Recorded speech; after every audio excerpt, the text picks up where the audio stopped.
60 வருஷத்துக்கு முன்னாடி 8 வயசு சிறுமி அம்மனாக மாறிய கதை உங்களுக்கு தெரியுமா?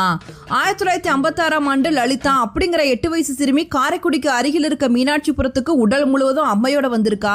தான் சமயபுரத்திலிருந்து வந்திருக்கதா அந்த ஊர் மக்கள் கிட்ட சொல்லியிருக்கா. சிறுமி சொன்ன வார்த்தைகள் எல்லாம் அருள் வாக்காய் இருந்து பல அற்புதங்களை நிகழ்த்தியிருக்கு. சிறுமியோட உடல்ல இருந்து அம்மை முத்துக்கள் போல வளர ஆரம்பிச்சிருக்கு. இதை பார்த்து நிறைய பேர் கிண்டல் பண்ண ஆரம்பிச்சிருக்காங்க. ஒரு நாள் தன்னை கிண்டல் பண்ணவரை பார்த்து, உங்க வீட்டு கிணத்தடியில தக்காளி செடி இருக்கு, அதுல தக்காளி பழம் முளைச்சிருக்கு, அதை கொண்டு வா அப்படின்னு சொல்லியிருக்கா. எங்க வீட்டுல தக்காளி செடியே இல்லையே அப்படின்னு சொல்லிட்டு அவரும் போய் பார்த்திருக்காரு. அப்ப கிணத்தடியில ஒரு தக்காளி செடி புதிதாக முளைச்சு அதுல தக்காளி பழம் இருந்திருக்கு. அதை கொண்டு வந்து அந்த தெய்வ சிறுமி கிட்ட கொடுத்து ஆசீர்வாதம் வாங்கியிருக்காரு. அன்று முதல் பக்தர்கள் அம்மனுக்கு காணிக்கையாக தக்காளி பழத்தை கொடுத்திருக்காங்க. ஒரு நாள் அந்த தெய்வ சிறுமி, நான் மகமாயாக இதே இடத்தில் இருந்து அருள் பாலிப்பேன் அப்படின்னு சொல்லிட்டு அதே இடத்தில் முக்தி அடைந்தால் அந்த தெய்வ சிறுமிதான் முத்து மாரியாக கருதி மக்கள் வழிபடுகின்றனர்.